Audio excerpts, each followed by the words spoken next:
খেয়ে না খেয়ে দিন প্রচারের কাজে নিজেকে দিয়েছ বিলিয়ে, তাই ফের কাফিরেরা চিনল না সে আলো, দুষ্ট ছেলেদের পিছু দিল লেলিয়ে। পাথরের আঘাতে ক্ষত বিক্ষত হয়ে সারা শরীর থেকে রক্ত ঝরে। হে রাসূল তোমাকে ভুলি আমি কেমন করে, হে রাসূল তোমাকে ভুলি আমি কেমন করে। পারেন না আপনারা? ধরুন আমার সাথে। হাজার ব্যথা বেদনার পরে ফিরে আসনি তুমি আপন ঘরে, দিনের আলো তুমি ছড়িয়ে দিতে চলে গেলে মদিনায় মক্কা ছেড়ে। হে রাসূল তোমাকে ভুলি আমি কেমন করে, হে রাসূল তোমাকে ভুলি আমি কেমন করে। ঠিক কিনা বলে?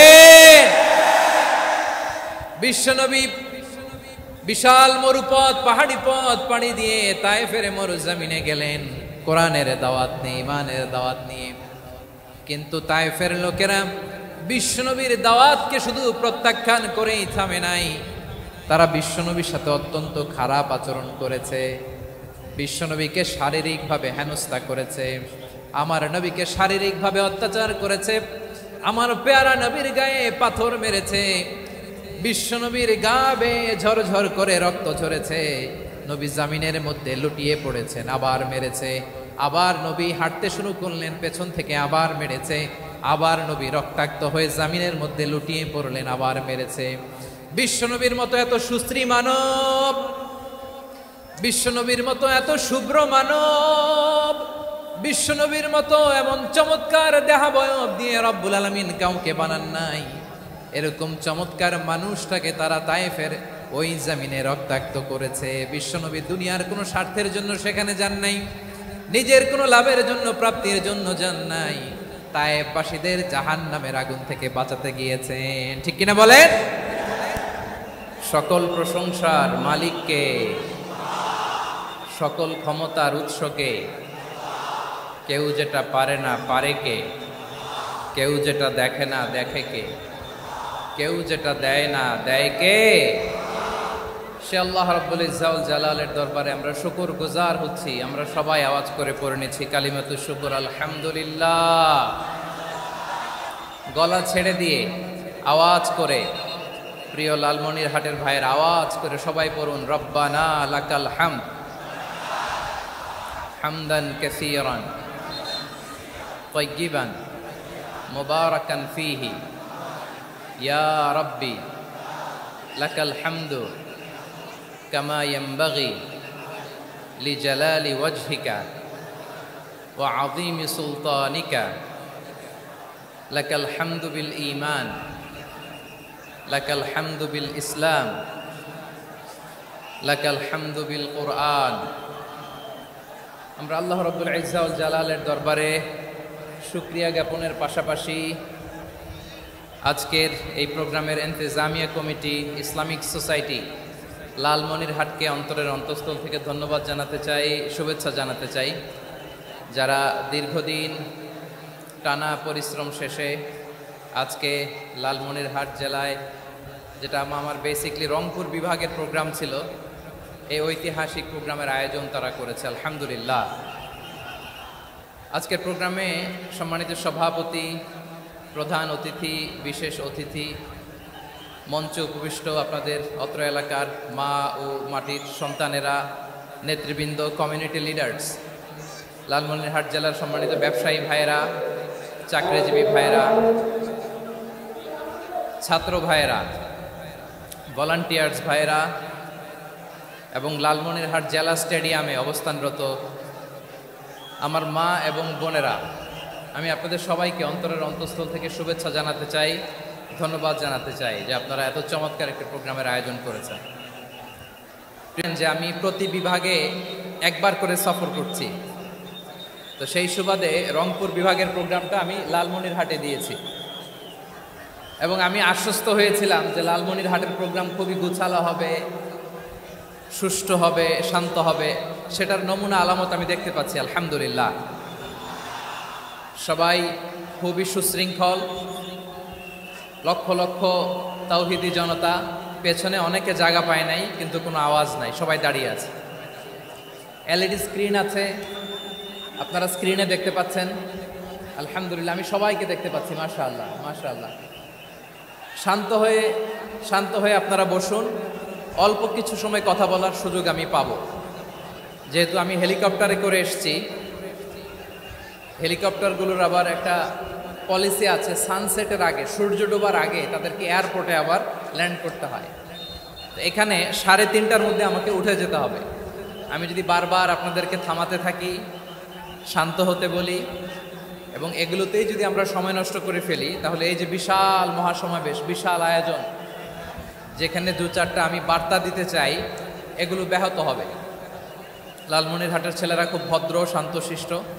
আসার পর থেকে আমাকে রিসিভ করা থেকে শুরু করে স্টেজে আনা থেকে শুরু করে, এবং আলহামদুলিল্লাহ তরুণ জেনজি শ্রোতাদেরকে আমি দেখতে পাচ্ছি, তারা খুবই কোঅপারেটিভ, সহযোগিতা করার, কোঅপারেট করার, অ্যাসিস্ট করার মানসিকতা আমার ভাইদের আছে আলহামদুলিল্লাহ আলহামদুলিল্লাহ। আমি চাইব আমরা একটু নীরব নিস্তব্ধ পরিবেশ তৈরি করার একটু চেষ্টা করব। প্রচণ্ড রোদ, আপনাদের যেমন কষ্ট হচ্ছে আমারও কষ্ট হচ্ছে। ওনারা বলেছিল স্টেজকে সরাবে, উপরে পর্দা দিবে, আমি বললাম দরকার নাই, যেই পরিস্থিতিতে আছি আমরা বসি, শান্ত হইতে হবে। এখানে আমি শান্ত হইতে বলবো, ভলান্টিয়ার্সরা মাইক নিয়ে শান্ত হইতে বলবে, আমাদের সম্মানিত উপস্থাপক উনি শান্ত হইতে বলবে। এগুলোর অপেক্ষায় না থেকে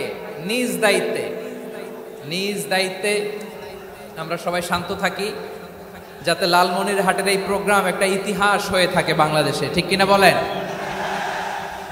যখন আমি সময় দিব, শাউট করতে বলবো, নয়েজ করতে বলবো, তখন নয়েজ করতে হবে আওয়াজ করে। আর যখন কথা বলবো তখন একেবারে চুপ থাকতে হবে, একেবারে চুপ। মাশাআল্লাহ, হ্যাঁ ঠিক আছে, একেবারে চুপচাপ থাকতে হবে। ধুলা উড়ানো যাবে না, সামনে আগানো যাবে না। নিজের সুবিধা নিরাপত্তা বুঝতে হবে। এটা কোনো রাজনৈতিক সমাবেশ না, এখানে লাফালাফি, চিৎকার চেঁচামেচি, হাত দেখানোর দরকার নাই। হাত দেখানোর পর্ব শেষ। এখানেও ঠান্ডা হয়ে গেছে, মাশাআল্লাহ, হ্যাঁ মাশাআল্লাহ। আমাদের ভলান্টিয়ার্স ভাইরা, আমাদের স্বেচ্ছাসেবক ভাইরা, আইন শৃঙ্খলা রক্ষাকারী ভাইরা অনেক চেষ্টা করতেছে, মাশাআল্লাহ, very good. I am very happy to C this scenario, মাশাআল্লাহ, আলহামদুলিল্লাহ। আমি একটু দেখতে চাই যে রংপুর বিভাগের কে কোন জেলা থেকে আপনারা এসেছেন। কুড়িগ্রাম থেকে কারা এসেছেন দেখি, কুড়িগ্রাম, মাশাআল্লাহ মাশাআল্লাহ। আচ্ছা, গাইবান্ধা জেলার কে আসছেন? গাইবান্ধা, মাশাআল্লাহ। ঠাকুরগাঁও অনেকে আসছেন। দিনাজপুর জেলা থেকে, মাশাআল্লাহ। নীলফামারী, ঠিক আছে, ফি আমানিল্লাহ। পঞ্চগড়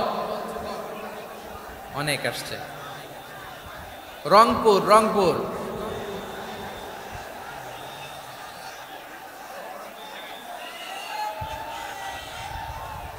মাশাআল্লাহ মাশাআল্লাহ, ঠিক আছে। লালমনিরহাটের কারা দেখি, লালমনিরহাট,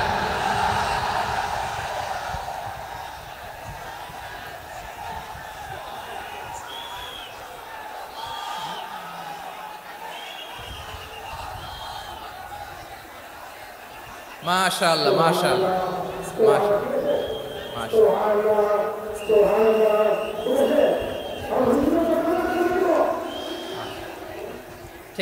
ঠিক আছে। আচ্ছা, এই রংপুর বিভাগের বাইরে থেকে অন্য জেলার কারা কারা আসছেন দেখি, তাও আছে অনেকে, মাশাআল্লাহ, ঠিক আছে। আজকের প্রোগ্রামে উপস্থিত আছেন প্রধান অতিথি হিসেবে অধ্যক্ষ আসাদুল হাবিব দুলু ভাই, সাংগঠনিক সম্পাদক বিএনপি, জাতীয় নির্বাহী কমিটির সভাপতি, জেলা বিএনপি লালমনিরহাট। বিশেষ অতিথি হিসেবে আমাদের অনেক ভাইরা এসছেন, সবাইকে শুকরিয়া জানাই। সভাপতিত্ব করছেন জনাব আব্দুল হাকিম। আইন শৃঙ্খলা বাহিনী, প্রশাসন, ভলান্টিয়ার্স শুনেছি আমি প্রায় 5,000 ভলান্টিয়ার্স আপনারা নিয়োগ দিয়েছেন। আলহামদুলিল্লাহ, আলহামদুলিল্লাহ। অনেক গোছালো প্রোগ্রাম। আমার প্রাণ ঢালা ভালোবাসা জানবেন, আমার হৃদয়ের গহীন থেকে ভালোবাসা নেবেন, শুভেচ্ছা জানবেন সবাই। ঠিক আছে, ঠিক আছে। প্রিয় ভাইরা, আমরা আর কাল বিলম্ব না করে মূল আলোচনায় চলে যেতে চাই। আজকে যে টপিকের উপর আমি কথা বলবো, টপিকটা হচ্ছে peaceful coexistence and communal harmony, শান্তিপূর্ণ সহাবস্থান এবং সাম্প্রদায়িক সম্প্রীতি। আমাদের বাংলাদেশে সাম্প্রদায়িক সম্প্রীতি আছে না নাই? আবহমান কাল থেকে আমরা মুসলিম, হিন্দু, বৌদ্ধ, খ্রিস্টান, পাহাড়ি, নৃগোষ্ঠী মিলেমিশে একাকার, আমরা সবাই মিলে বাংলাদেশ। আওয়াজ করে বলেন ঠিক কিনা? আমাদের পারস্পরিক সম্প্রীতি, ভালোবাসা, সৌহার্দ্যপূর্ণ আচরণ, বোঝাপড়া, এটা বেশ মজবুত, বেশ মজবুত। তবে মাঝে মাঝে আমাদের এই সম্প্রীতির ভেতরে অনেকে ফাটল ধরাতে চায়। আমরা যে সুখে আছি, শান্তিতে আছি, এটা অনেকের ভালো লাগে না, ঠিক কিনা বলেন? আমাদের মধ্যে সাম্প্রদায়িক সম্প্রীতি, সৌহার্দ্যপূর্ণ আচরণ, ভালোবাসা, এটা আবহমান কাল ধরে আছে। তার প্রমাণ, আমরা তাফসিরুল মাহফিলের আয়োজন করলে আমাদের হিন্দু ভাইরা ডিস্টার্ব করে না, ঠিক কিনা? এবং আমি যদি বলি হাত তোলেন, হিন্দু ধর্মের কারা কারা এসেছেন, কত শত কত হাজার যে হাত উঠবে, আপনি অবাক হয়ে যাবেন। আমি চাচ্ছি না হাত উঠাতে। খুলনাতে সর্বশেষ যে আমি প্রোগ্রাম করে গেলাম, সেখানে কয়েকশো হিন্দু ভাই আসছে আমাদের আলোচনা শুনতে, আলহামদুলিল্লাহ। অনেক বৌদ্ধরা আসে, অনেক খ্রিস্টানরা আসে। এবার সফরেও অনেক হিন্দু ভাইরা আমার সাথে দেখা করেছে। তারা বলেছে, হুজুর আমরা আপনার আলোচনা শুনি, আলহামদুলিল্লাহ বলেন। So it's our responsibility to present our religion to our non-Muslim brothers and sisters. আমাদের অমুসলিম ভাই বোনদের কাছে ইসলামের সৌন্দর্য তুলে ধরা, এটা আমাদের দায়িত্ব। We all are the ambassador of Islam. আমরা প্রত্যেকে দায়িত্বশীল, আমরা প্রত্যেকে এক একজন ইসলামের অ্যাম্বাসেডর, আলহামদুলিল্লাহ বলেন। এজন্য এমনভাবে দ্য বিউটি অফ ইসলাম, ইসলামের সৌন্দর্য আমাদেরকে ফুটিয়ে তুলতে হবে, যাতে করে নন মুসলিমরা শাহাদা পড়ে, কালিমা পড়ে মুসলমান হয়ে যায়। অনেক নন মুসলিম ভাই বোন আমাদের হাতে শাহাদা পড়ে, কালিমা পড়ে মুসলমান হয়েছে, অনেক। সো আমরা যেন ইসলামের বিউটিটাকে তুলে ধরতে পারি এবং এই যে সম্প্রীতি, এটাকে যেন আমরা অটুট রাখতে পারি। আদতে আদতে বাংলাদেশের ইতিহাস বলে আমাদের দেশে কোনো দাঙ্গা নাই, আছে? লালমনিরহাটের ভাইয়েরা আওয়াজ করে বলেন, আমাদের দেশে হিন্দু মুসলিম দাঙ্গা আছে? আমরা ভাই ভাই, আওয়াজ করে বলুন তো, আমরা কি ভাই ভাই? কিন্তু কিছু দুষ্ট লোক আছে, তারা আমাদের সম্পর্কের মধ্যে ফাটল ধরাতে চায়, ঠিক কিনা বলেন? মাঝে মাঝে ঝগড়া লাগাতে চায়। দেখবেন পত্রপত্রিকায় দেখা যায় বিভিন্ন ধর্মীয় উপাসনালয়গুলোতে হামলা চালানো হয়। এগুলো রাজনৈতিক উদ্দেশ্য প্রণোদিত, এগুলোর সাথে ইসলামের কোনো সম্পর্ক নাই। এজন্য এই দুর্বৃত্তদের ব্যাপারে আমাদের সাবধান থাকতে হবে। আমরা সবসময় যেমনি ঐক্যবদ্ধ, ইউনাইটেড, আমরা যদি এরকম ইউনাইটেড থাকি, এই সমস্ত দুর্বৃত্তদের কালো হাত ভেঙে দিতে আমাদের 1 ঘন্টাও লাগবে না। চিল্লায় বলো ঠিক কিনা? আমরা সংঘবদ্ধ থাকবো। এই যে আমাদের পিসফুল কোএক্সিস্টেন্স, শান্তিপূর্ণ সহাবস্থান। হিন্দুরা পূজা করে, যেদিন হিন্দুদের পূজা অনুষ্ঠান, আমরা ওই দিন তাফসির মাহফিল করি না, ঠিক কিনা বলেন? যেদিন আমাদের তাফসিরুল কোরআনের প্রোগ্রাম, ওই দিন আমাদের হিন্দু ভাইরা ডিস্টার্ব করে না, সুবহানাল্লাহ। হিন্দুদের পূজা অনুষ্ঠানে মাদ্রাসার ছাত্র যে পাহারা দেয়, গোটা বিশ্বে এরকম দৃষ্টান্ত নজির বিরল, ঠিক কিনা বলেন? আইন শৃঙ্খলা বাহিনীর পাশাপাশি মাদ্রাসার ছাত্ররা যে সেখানে পাহারা দেয়, গোটা পৃথিবীতে এই দৃষ্টান্ত আপনি পাবেন। মাদ্রাসার ছাত্ররা, তারা তো কোরআনের ধারক, তারা হাদিসের ধারক, তারা কেন মন্দির পাহারা দিবে? এই সম্প্রীতিকে ধরে রাখার জন্য, এই সৌহার্দ্যকে ধরে রাখার জন্য, আমাদের পারস্পরিক ভালোবাসাকে অটুট রাখার জন্য। আওয়াজ করে বলতে হবে ঠিক কিনা? এখন বলেন, আমাদের এই ভালোবাসা অটুট থাক আমরা চাই কি চাই না? আমরা হিন্দু মুসলিম মিলেমিশে শান্তিপূর্ণ সহাবস্থান, সাম্প্রদায়িক সম্প্রীতি, লালমনিরহাটের ভাইয়ের আওয়াজ করে বলুন, এই সাম্প্রদায়িক সম্প্রীতি আমরা চাই কি চাই না? আল্লাহ এই দেশকে তুমি বরকতময় করো, বাংলাদেশকে তুমি শান্তিময় করো। আওয়াজ করে সবাই বলেন আমিন। এই জায়গাটাতে সামান্য একটু আওয়াজ হচ্ছিল, এটাও থেমে গেছে। আলহামদুলিল্লাহ, আলহামদুলিল্লাহ। এখন একেবারে everything is in my control, মাশাআল্লাহ। ঠিক আছে, আমি মূল আলোচনায় যাই।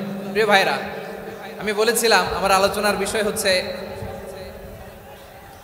শান্তিপূর্ণ সহাবস্থান, সাম্প্রদায়িক সম্প্রীতি। আমরা দেখব ইসলাম আমাদেরকে কি কি দিক নির্দেশনা দেয়।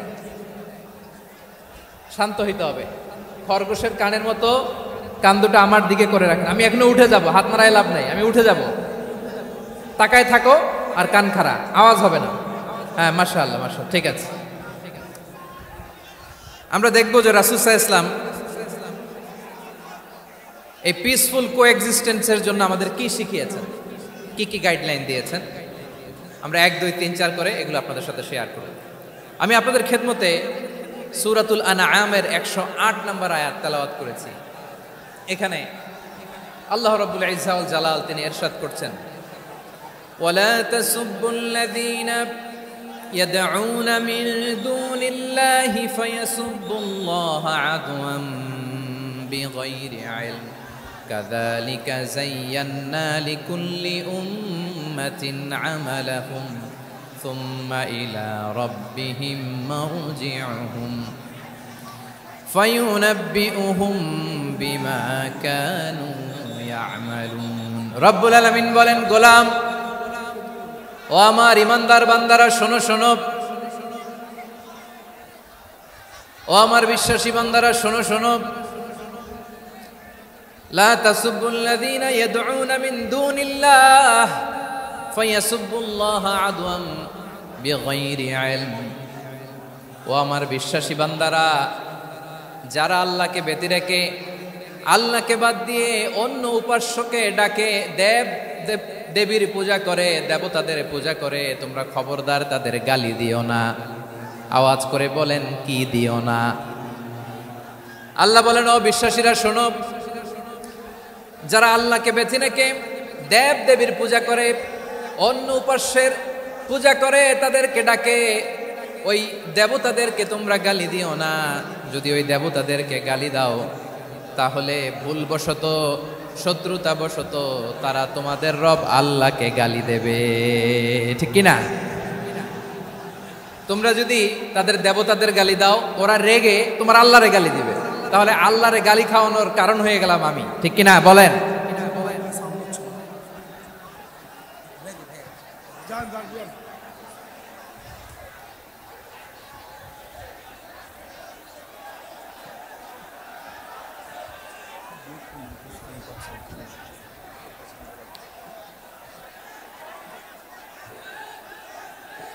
সম্মানিত ভাইয়েরা, এত বিশাল প্রোগ্রাম, মাইকের একটা সেটআপ থাকে, তারগুলো অনেক সময় নড়ে যায়, ধাক্কা ধাক্কিতে ডিসপ্লেস হয়, একটু ঝামেলা হবে।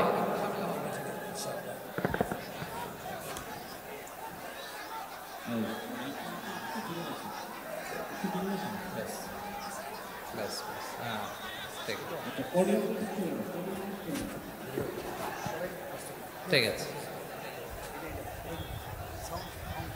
একটু একটু সমস্যা হবে মাঝে মাঝে। আপনারা শান্ত থাকলে, শান্ত থাকতে হবে। এইভাবে সাউন্ড নাই, এই নাই, এই বলতে বলতে আমার সময়ও নাই, উঠে যেতে হবে। এগুলো বোকামি। এই বিভাগীয় প্রোগ্রামগুলোতে যাই, চিৎকার চেঁচামেচি করে তোমরা আসো, সময় শেষ, আমাকে উঠে যেতে হয়। আমরা তো বঞ্চিত হলাম। গুরুত্বপূর্ণ অনেক কথা শোনাবো তোমাদের, অনেক। প্রিয় ভাইরা, আপনারা শান্ত হয়ে বসুন, শান্ত হয়ে। রব্বুল আলামিন বলেন, খবরদার বিশ্বাসীরা, আল্লাহ ছাড়া যারা অন্যান্য উপাস্যদেরকে ডাকে, দেবতাদেরকে ডাকে, তাদেরকে তোমরা গালি দিও না। ওই সমস্ত দেবতাদেরকে যদি তোমরা গালি দাও তাহলে তারা আল্লাহকে গালি দিবে, ঠিক কিনা বলেন? আমরা দেবতাদের গালি দিলে ওরা আল্লাহকে গালি দিবে।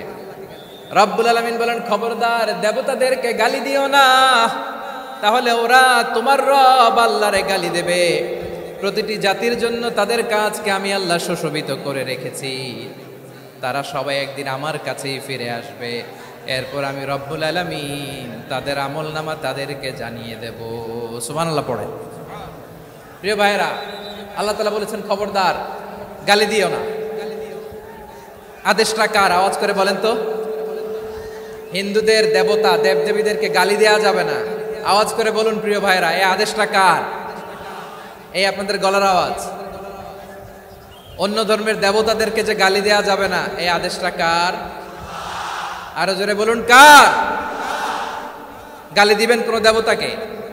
দিবেন? যদি দেন তাহলে ওরা আল্লাহরে গালি দিবে, তাহলে আল্লাহরে গালি খাওয়াইলো কে? আপনি। ঠিক কিনা বলেন? আমি আল্লাহকে গালি খাওয়ানোর কারণ হলাম, কারণ আমি যদি গালি না দিতাম ওরা আমার রবকে গালি দিত না। আওয়াজ করে বলেন ঠিক কিনা? তাহলে প্রিয় ভাইয়েরা, ইসলাম আমাদেরকে শিখায়, সূরাতুল আনআমের 108 নম্বর আয়াত থেকে আমরা বুঝলাম কোন ধর্মকে ছোট করা যাবে না। অন্য ধর্মকে ছোট করা মানে ইসলামকে ছোট করা। অন্য ধর্মের দেবতাকে গালি দেওয়া মানে আল্লাহকে গালি খাওয়ানো। আওয়াজ করে বলেন ঠিক কিনা? খবরদার, এটা করা যাবে না। আর অন্য ধর্মের দেবতাকে যদি আপনি গালি দেন, ওরা ইসলাম থেকে দূরে সরে যাবে। যাও ইসলামের প্রতি আকৃষ্ট হয়েছিল আর কোনোদিন ইসলামের ধারে কাছে আসবে না। আওয়াজ করে বলেন ঠিক কিনা? এজন্য কখনো কোনোদিন অন্য ধর্মের দেবতাদেরকে গালি দেয়া যাবে না। অন্য ধর্মের কোনো দেবতাদেরকে আমরা গালি দিব না, গালি দিব না, বরং ইসলামের beauty, the beauty of Islam, ইসলামের সৌন্দর্যকে আমরা তুলে ধরব। আমরা যদি বিশ্বনবী সাল্লাল্লাহু আলাইহি ওয়াসাল্লামের জীবনের দিকে তাকাই, তাহলে আমি দেখব বিষ্ণু ইসা ইসলাম মক্কাতে কিংবা মদিনাতে অন্য ধর্মের লোকদের সাথে খুব পিসফুলি লাইফ লিড করেছেন। হোক মুশরিক, হোক খ্রিস্টান, হোক ইহুদি, বিশ্বনবী সবার সাথে মিলেমিশে ছিলেন। আলহামদুলিল্লাহ বলেন। ইসলাম হচ্ছে পিসফুল রিলিজিয়ান। অন্য ধর্মের প্রতি সহনশীলতার সবক ইসলাম আমাদেরকে দেয়। কিন্তু প্রতিটি মুসলিমের এটা মনে রাখতে হবে, আল্লাহর কাছে পছন্দনীয় গ্রহণযোগ্য ধর্ম, জীবনাদর্শ একটি, সেটা হচ্ছে ইসলাম। আওয়াজ করে বলেন সেটা কি? লালমনিরহাটের ভাইয়েরা আওয়াজ করে বলুন, আল্লাহর কাছে মনোনীত ধর্ম একটি, সেটা কি? এজন্য রব্বুল আলামিন বলেন, ইন্নাদ-দীনা ইনদাল্লাহিল ইসলাম, আল্লাহর কাছে মনোনীত গ্রহণযোগ্য অ্যাকসেপ্টেড ধর্ম মতাদর্শ একটা, সেটা হলো ইসলাম। ইসলাম ছাড়া অন্য কোনো ধর্ম যদি কেউ তালাশ করে, তার ওই ধর্ম আল্লাহ গ্রহণ করবে না।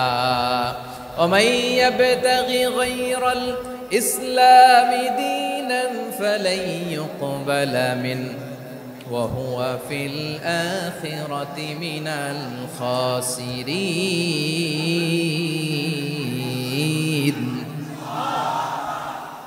Whoever seek anything except Islam, that won't be accepted from him, and he will be loser in the day of judgment. কিয়ামতের দিন ইসলাম ছাড়া কেউ যদি অন্য কোনো ধর্ম তালাশ করেছে দুনিয়াতে, তার এই মতাদর্শ গ্রহণ করা হবে না, and he will be loser, সে হবে লুজার, ক্ষতিগ্রস্ত, হাই হাই কোম্পানির ম্যানেজার, ওর আমও শেষ, সালাও শেষ। আওয়াজ করে বলেন ঠিক কি না?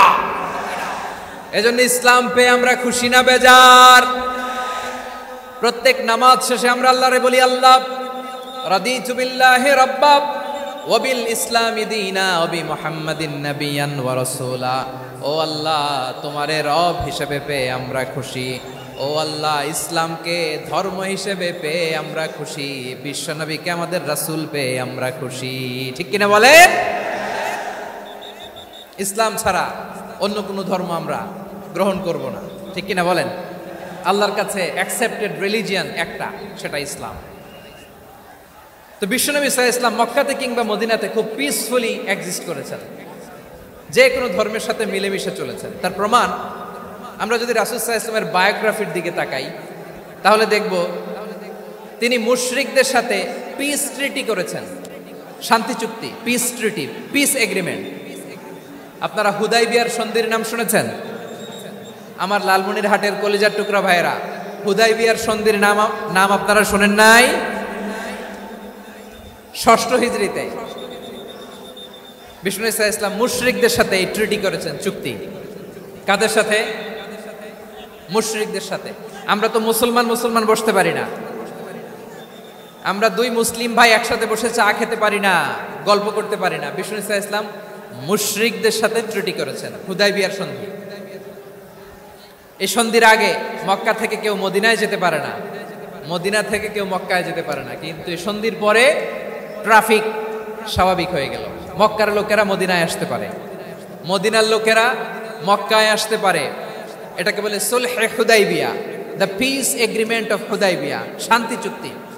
আমরা পৃথিবীতে এখন অনেক শান্তি চুক্তির নাম শুনি, এগুলো সব the piece treaty of Hudaibiya থেকে কপি করা। আল্লাহু আকবার। তাহলে বিশ্বনবী সাল্লাল্লাহু আলাইহি সাল্লাম তিনি যে শান্তিপূর্ণ সহাবস্থানে বিশ্বাসী ছিলেন, মুসলমানেরা যে অন্য ধর্মের প্রতি সহনশীল তার প্রমাণ হচ্ছে এই পিস ট্রিটি। শুধু তাই নয়, মাইকের সাউন্ডটা একটু বাড়াই দিতে হবে, খুব দুর্বল, একটু মজবুত করতে হবে, আর একটু ক্লিন করতে হবে, আর সবগুলা জায়গায় সাউন্ড যাচ্ছে কিনা একটু ক্রস চেক করতে হবে। হ্যাঁ, পাবেন পাবেন, দিচ্ছে mic operator, he is trying his level best, দিচ্ছে। মাইক অপারেটর যিনি আছেন, প্রতিটি জায়গায় প্রতিটি সাউন্ড বক্সে যেন আওয়াজ পাওয়া যায়, একটু ক্রস চেক করেন, সাউন্ডটাকে একটু স্ট্রং করে দেন। হ্যাঁ, ঠিক আছে, মাশাআল্লাহ। এদিকে তাকান, এদিকে। মক্কার পার্ট গেল, পিস এগ্রিমেন্ট করলেন, শান্তি চুক্তি। বিষ্ণু ইসলাম মদিনায় যে কি করলেন? মদিনায় যে বিষ্ণু ইসলাম মদিনা চার্টার করলেন, মদিনা সনদ, সাহিফাতুল মদিনা, এটার বলে মদিনা চার্টার। যে ওয়েস্টে, ইউরোপে, আমেরিকাতে তারা অনেক চার্টার করে, এই সব চার্টার মদিনা চার্টার থেকে কপি করা। আওয়াজ করে পড়েন সুবহানাল্লাহ। বিষ্ণু ইসলাম মদিনায় গেলেন, মদিনাতে মুসলিম, মুশরিক, ইয়াহুদি, এই তিন ধর্মের লোক মিলে সব স্টেক হোল্ডার যারা আছে সবাইকে নিয়ে বিষ্ণু ইসলাম মদিনা চার্টার করলেন, মদিনা সনদ। পড়েন সুবহানাল্লাহ। শুধু তাই নয়, মক্কাতে বিশ্বনবী পিস এগ্রিমেন্ট করলেন, শান্তি চুক্তি মুশরিকদের সাথে। মদিনাতে যে বিশ্বনবী মদিনা চার্টার করলেন, মদিনা সনদ করলেন ইহুদিদের সাথে। আবার মদিনাতে বিশ্বনবী ইহুদিদের সাথে পিস ডায়ালগ করলেন, ইন্টারফেথ ডায়ালগ করলেন, আন্তধর্মীয় সংলাপ করলেন, যেই সংলাপের মূল ভিত্তি ছিল তাওহীদ। মূল ভিত্তি ছিল কি? তাওহীদ। বিশ্বনবী ইহুদিদেরকে ডাকলেন, আহ্বান করলেন, কুল ইয়া আহলাল কিতাবি তাআলাউ ইলা কালিমাতিন সাওয়াইন বাইনানা ওয়া বাইনাকুম আল্লা না'বুদা ইল্লাল্লাহ ওয়া লা নুশরিকা বিহি শাইআন ওয়া লা ইয়াত্তাখিযা বা'দুনা বা'দান আরবাবাম মিন দুনিল্লাহ فإن تولوا فقولوا اشهدوا بأننا مسلمون। সুবহানাল্লাহ পড়েন। বিশ্বনবী মদিনার ইহুদিদের ডেকে বললেন, ও ইহুদিরা, শোনো শোনো, আসো এমন একটা আদর্শের প্রশ্নে আমরা একত্রিত হই, যে আদর্শের প্রচার তোমাদের নবীরাও করেছে, আমিও করি, যে আদর্শের কথা তোমাদের পবিত্র ধর্মগ্রন্থগুলোতে আছে, আমার কোরআনেও আছে, সেটা হলো তাওহীদ। আমরা এক আল্লাহ ছাড়া কারো ইবাদত করব না, আল্লাহর সাথে কাউরে শরীক করব না, আল্লাহ ছাড়া কাউরে রব মানব না। পড়েন সুবহানাল্লাহ। তাহলে আমার প্রিয় লালমনিরহাটের ভাইরা, মদিনাতে যে তিনি মদিনা চার্টার করলেন, মদিনা সনদ, পিস ডায়ালগ করলেন, শান্তির সংলাপ, ইন্টারফেথ ডায়ালগ করলেন, আন্তধর্মীয় সংলাপ, যার ভিত্তি ছিল তাওহীদ। সুবহানাল্লাহ পড়েন। তাহলে অন্য ধর্মের প্রতি সব সময় ইসলাম সহনশীল, টলারেন্স। যদি আপনি দেখতে চান ইসলামের নবী বিশ্ব নবীর দিকে তাকান, ঠিক কিনা বলেন? আমরা তো সংখ্যালঘুদের রাইটস প্রোটেক্ট করার জন্য কত আইন বানাই, কত বৈঠক করি, কত সংবাদ সম্মেলন করি। বিষ্ণু সাল্লাল্লাহু আলাইহি ওয়াসাল্লাম সংখ্যালঘুদের রাইটসের ব্যাপারে, অধিকারের ব্যাপারে যে কথা বলেছেন, শুনলে আপনি অবাক হয়ে যাবেন। বিশ্বনবী বলেন, আলা মান যালামা মুআহাদান আও ইনতাকাসাহু আও কাল্লাফাহু ফাওকা তাআতিহি আও কাল্লাফাহু ফাওকা তাকাতিহি আও আখাযা মিনহু শাইআন বিগাইরি তিবি নাফসিন ওয়া আনা হাজিজুহু ইয়াউমাল কিয়ামা। খবরদার, জেনে রাখো, কেউ যদি কোনো সংখ্যালঘুর উপরে অত্যাচার করে, কোনো সংখ্যালঘুর প্রাপ্য থেকে যদি কেউ কাউকে ঠকায়, সংখ্যালঘুর উপর যদি কেউ কষ্ট দেয়, কোনো সংখ্যালঘুর সম্পদ যদি কেউ জোর করে কেড়ে নেয়, আমি কিয়ামতের দিন বিশ্বনবী ওই সংখ্যালঘুর পক্ষে আর ওই মুসলমানদের বিপক্ষে বাদী হয়ে দাঁড়াবো। সুবহানাল্লাহ বলতে পারলেন না? আল্লাহু আকবার।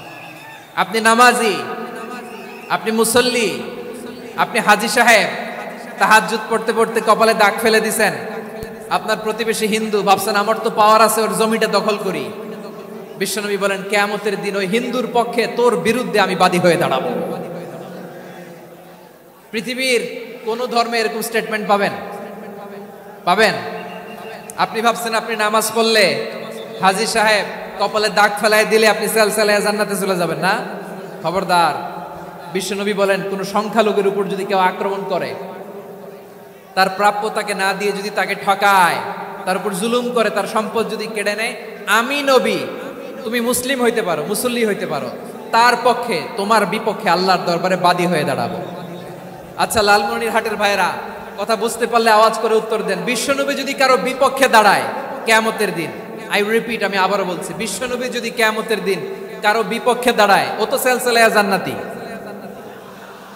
তাই না? জান্নাতি না? যে নবীর সুপারিশ ছাড়া জান্নাতের গেটও দেখা যাবে না, ওই নবী যদি বলে তোর বিপক্ষে আমি বাদী হয়ে দাঁড়াবো, ওই জান্নাতে আর ঢোকার কোনো সুযোগ আমাদের থাকবে? এখানেই শেষ না আমার প্রিয় লালমনিরহাটের ভাইয়েরা, এখানেই শেষ নয়। বিশ্বনবী বলেন মান কাতালা মুআহাদান, বুখারীর বর্ণনা, মান কাতালা মুআহাদান লাম ইয়ারাহ রাইহাতাল জান্নাহ।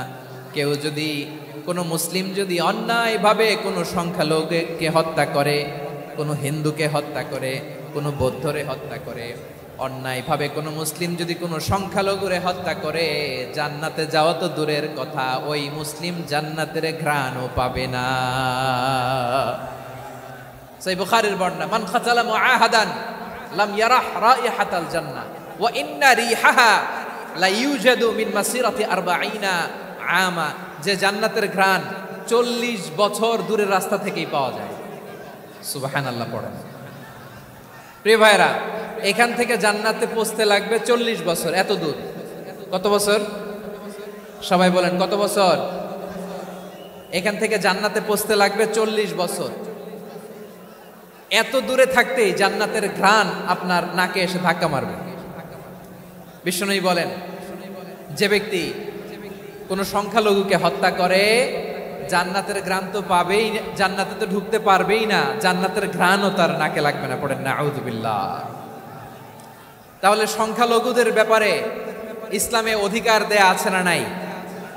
লালমনিরহাটের ভাইয়ের আওয়াজ করে বলেন, আমার সংখ্যালঘু হিন্দু ভাইদের রাইটস, অধিকার আমাদের ইসলামে প্রোটেক্টেড আছে না নাই? এখানেই শেষ না।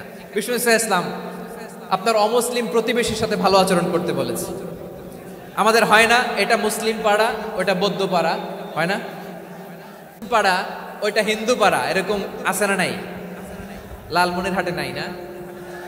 আছে? হিন্দু যদি আপনার প্রতিবেশী হয় কি করবেন? ওরে কষ্ট দিবেন নাকি? কেন? ও তো হিন্দু, ও তো আমার আল্লাহরে ডাকে না, ওরে কষ্ট দিলে জায়েজ হবে না? খবরদার। বিষ্ণু ইসলাম বলেন মান কানা ইউমিনু বিল্লাহ ওয়াল ইয়াউমিল আখির ফালিউকরিম জারাহ। যে আল্লাহ বিশ্বাস করে আর আখিরাতে বিশ্বাস করে, সেজন্য প্রতিবেশীর সাথে ভালো আচরণ করে। সুবহানাল্লাহ। কলিজা জুড়ায় যায় না আমার নবীর কথাগুলো শুনলে? যে আল্লাহ বিশ্বাস করে, যে আখিরাতে বিশ্বাস করে, সেজন্য প্রতিবেশীর সাথে ভালো আচরণ করে। এখানে বলছে মুসলিম প্রতিবেশী বলছে, নামাজি প্রতিবেশী বলছে, আল্লাহওয়ালা প্রতিবেশী বলছে না। প্রতিবেশী আস্তিক হোক নাস্তিক হোক, প্রতিবেশী মুমিন হোক মুশরিক হোক, প্রতিবেশী হইলেই তার সাথে ভালো আচরণের দরকার আছে না নাই? আমার প্রিয় লালমনিরহাটের ভাইয়েরা, বিষ্ণু ইসলাম ওনার ইহুদি প্রতিবেশীদের দেখাশোনা করতেন। আওয়াজ না শোনা যাক, আমারও তো দেখা যায়, আমারও তো দেখা যায়। তাকায় থাকেন, তাকায় থাকলে সওয়াব হবে। কোরআনের কথা যেখান থেকে হয় এদিকে তাকায় থাকলেই বরকত। তাকায় থাকেন। জি জি, মাইক, আমি তো আর মাইক ঠিক করতে আসি না এদিকে, এই মাইক ঠিক করব, ওই মাইক ঠিক করব, ওদিকে পাইলট বলবে হুজুর চলে আসেন। জি বসুন, বসুন, মাশাআল্লাহ। হ্যাঁ, খুব শান্ত, ঠিক আছে। পুলিশ ভাইরা না খেয়ে দিনরাত আপনারা যাতে সুশৃঙ্খল একটা প্রোগ্রাম উপহার পান, এটাই চেষ্টা করতেছে। আপনাদেরকে কষ্ট দিতে আসে নাই, একটু একটু সহযোগিতা করেন। জি মাশাআল্লাহ। হ্যাঁ, ঠিক আছে। আমার প্রিয় ভাইরা, প্রতিবেশী আস্তিক হোক নাস্তিক হোক, মুসলিম হোক হিন্দু হোক তার সাথে ভালো আচরণ করতে হবে। বিষ্ণু ঈসা ইসলাম ওনার ইহুদি প্রতিবেশীর বাসায় যেতেন। কোন প্রতিবেশী? ইহুদি। আওয়াজ করে বলেন, কোন প্রতিবেশী? ইহুদি। এক ইহুদি কিশোর বিষ্ণু ঈসা ইসলামের খেদমত করতে, ইহুদি ছেলে আমার নবীর খেদমত করতো, তারা ছিল নবীর প্রতিবেশী। তো অনেক দিন হয় ইহুদি ছেলেটা আসে না। বিষ্ণুনবী খোঁজ দিলেন, ঘটনা কি? একটা ইহুদি ছেলে না আমার খেদমতে আসতো, ছেলেটা কই? খোঁজ নিয়ে জানলেন ছেলেটা অসুস্থ। বিষ্ণু ঈসা ইসলাম ওই ইহুদির বাড়িতে চলে গেলেন ওই ছেলেটাকে দেখা করার জন্য, ভিজিট করার জন্য। সুবহানাল্লাহ পড়বেন না? গেলেন, যে দেখে ইহুদি ছেলেটা মুমূর্ষ, জান জান যায় যায় ভাব, বিছানায় পড়ে আছে, তার বাবা দাঁড়ানো। বিশ্বনবী তার মাথার পাশে বসলেন, মাথায় হাত বুলিয়ে দিলেন, আর ছেলেটাকে বললেন আসলিম, হে ইহুদি ছেলে আসলিম, ইসলাম ধর্ম গ্রহণ করো। তো ছোট্ট ছেলে ভাবে আমরা ইহুদি, এখন ইসলাম ধর্ম গ্রহণ করলে আব্বা যদি বকা দেয়, ফানাযারা ইলা ওয়াজহি আবি, ছেলেটা তার বাবার চেহারার দিকে তাকালো, দেখি আব্বা কি কয়। আব্বা যদি বলে তাইলে ইসলাম ধর্ম গ্রহণ করো। ইহুদি ছেলেটা তার বাবার দিকে যখন তাকালো, ওর বাবা বলে আতি আবুল কাসিম, আবুল কাসিম যা বলে তাই করো। আবুল কাসিম হচ্ছে বিষ্ণু ঈসা ইসলামের একটা কুনিয়াত, উপনাম। আমার রাসূলের বড় ছেলের নাম ছিল কাসেম। যেমন দেখবেন আমাদের এলাকায় কারো ছেলের বড় ছেলের নাম যদি হয় আব্দুল্লাহ, এরা আব্দুল্লাহর বাপ বলে ডাকে। কারো বড় মেয়ের নাম যদি হয় ফাতেমা, এরা কি ডাকে? ফাতেমার বাপ বলে না?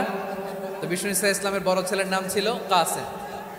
ইহুদি বাবা বলল আতি আবুল কাসেম, আবুল কাসেম যা বলে তাই শোনো, মানে মোহাম্মদ যা বলে তাই শোনো। এই কথা শুনে ছেলে সাহস পাইছে, ছেলে আবার পড়তে আরম্ভ করলো আশহাদু আল্লাহ ইলাহা ইল্লাল্লাহ ওয়া আশহাদু আন্না মুহাম্মাদার রাসূলুল্লাহ, পড়েন আল্লাহু আকবার। বিশ্বনবীর আহ্বান শুনে ওই আহ্বানে সাড়া দিয়ে ইহুদি ছেলে শাহাদা পড়ে মুসলমান হয়ে গেল। তার হৃদয়টার ইমানের নূর দিয়ে আলোকিত করে দিল কে?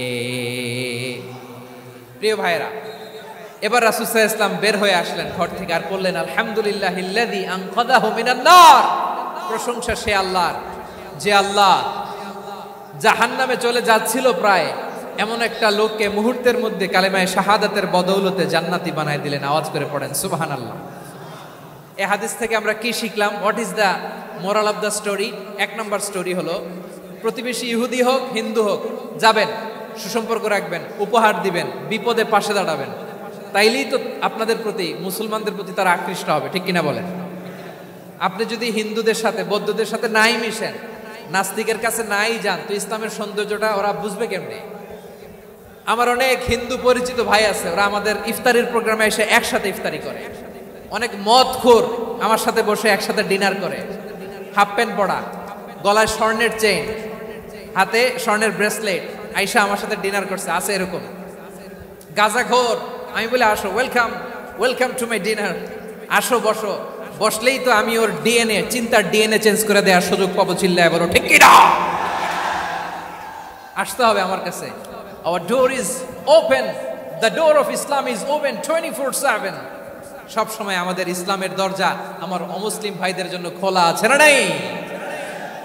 এই হাদিস থেকে দুইটা শিক্ষা। এক নম্বর শিক্ষা, প্রতিবেশী মুসলিম হোক অমুসলিম হোক, যান, অসুস্থ হইলে একটু আপেল নিয়ে যান, আঙ্গুর নিয়ে যান, কমলা নিয়ে যান, তাদের সাথে ভালো আচরণ করেন। ইসলামের বিউটি দেখে, সৌন্দর্য দেখে অবাক হবে, নসিব ভালো হলে কোনোদিন কালিমা পড়ে মুসলমান হয়ে যাবে, ঠিক কিনা বলেন? তাহলে অমুসলিমের সাথে ভালো সম্পর্ক। বিশ্বনবী ইহুদির বাড়িতে গেলেন, ইহুদির বাড়ি, আর আমার মুসলমান ভাই আমার কাফের বলে, এরকম আছে না নাই? মুসলিম মুসলিমরা দেখতে পারে না, সহ্য করতে পারে। বিশ্বনবী সাল্লাল্লাহু আলাইহি ওয়াসাল্লাম ইহুদির বাড়িতে গেলেন, এটা একটা শিক্ষা। আরেকটা শিক্ষা হলো, ভাইরা ধাক্কা মেরে এসে সামনে এসে কি লাভ? প্রোগ্রাম তো শেষ হচ্ছে, এখনই শেষ হচ্ছে। তো এই যে আমাদের বকশি ভাই ওয়াদা নিল, হাত তোলালো, মিম বলে এত কথা বললো, তো আমি জেলায় জেলায় যে খালি হাত নাড়াই তোমাদের জন্য নাকি? হ্যাঁ, হাত নাড়াই শুধু। এই ধাক্কাইতে ধাক্কাইতে এদিকে এসে হাত নাড়াইতেছে, হয়েছে তো, দেখলাম তো, ঠিক আছে, মাশাআল্লাহ, অনেক সুশৃঙ্খল, অন্যান্য যে কোনো জেলার চেয়ে অনেক সুশৃঙ্খল। আমার দিকে তাকাও, আমার দিকে তাকাও, ঠিক আছে। এই যে দাঁড়িয়ে আছে, একটা ছেলে নড়ে না, দেখছেন? মাশাআল্লাহ মাশাআল্লাহ মাশাআল্লাহ। হ্যাঁ, এইভাবেই। আর কয়েকটা মজাদার কথা আছে, শোনো। এই হাদিস থেকে আমাদের শিক্ষা হলো, আমার প্রতিবেশী যেই ধর্মের হোক আমি সম্পর্ক রাখবো। অসুস্থ হলে যাব, কি বলেন ভাইরা, যাবেন না? যাবেন না আপনারা? আচ্ছা, 2 নম্বর শিক্ষা হলো, বিষ্ণু ইসলামের খাদেম ছিল ইহুদি, এতদিন খেদমত করলো, একদিনও বিশ্বনবী ওরা কালিমার দাওয়াত দেয় নাই। কারণ কি? বিশ্বনবী একটা ভালো সময়ের অপেক্ষা করতেছিলেন, প্রপার টাইমিং। দাঈর কাজ হচ্ছে দাঈ ইলাল্লাহ, সে হচ্ছে সুযোগ সন্ধানী। দাঈ সুযোগ খোঁজে, কখন দাওয়া দিলে ব্যাটে বলে হবে, ঝোপ বুঝে কোপ মারে, ঠিক কিনা বলেন? বিষ্ণু ইসলাম ভালো সময়ের অপেক্ষা করতেছিলেন, দেখি ভালো সময় আসুক আসুক আসুক আসুক। আস্তে আস্তে এমন সময় আসছে, ছেলে এবার মুমূর্ষ। অসুস্থ ব্যক্তির হৃদয় অত্যন্ত নরম থাকে।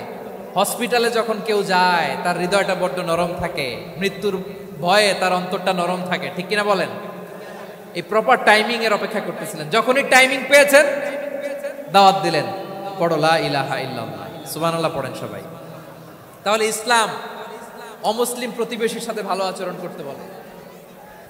ইসলাম অমুসলিম মাতা পিতার সাথেও ভালো আচরণ করতে বলে। মাতা পিতা যদি অমুসলিম হয় তাহলে ফেলে দিতে পারবেন? পারবেন? আমার লালমনিরহাটের ভাইয়েরা, অনেক হিন্দু ছেলে আমাদের হাতে শাহাদা পড়ে মুসলিম হয়, কিন্তু ওর মা মুসলমান হয় নাই, বাবাও হয় নাই, এরকম আছে না নাই? তো ও হয়েছে মুসলিম, মা বাপ হিন্দু, এখন মা বাপ কি বাদ? হ্যাঁ, মা বাপ বাদ দেয়া যাবে? যেই মা আপনারে 9 মাস 8 মাস পেটে ধারণ করলো, আপনার মায়ের নার ছেঁড়া ধন, আপনি ওই মারে বাদ দিতে পারবেন? যেই মায়ের বুকের তাজা দুধ খেয়ে আপনি আজকে বাড়ন্ত তাজা তরতাজা, ওই মারে বাদ দেয়া যাবে? মায়ের এক ধারে দুধের দাম, কাটিয়া গায়ের চাম, পাপুষ বানাইলে ঋণের শোধ হবে না, এমন দরদি ভাবে কেউ হবে না আমার মাহা গো।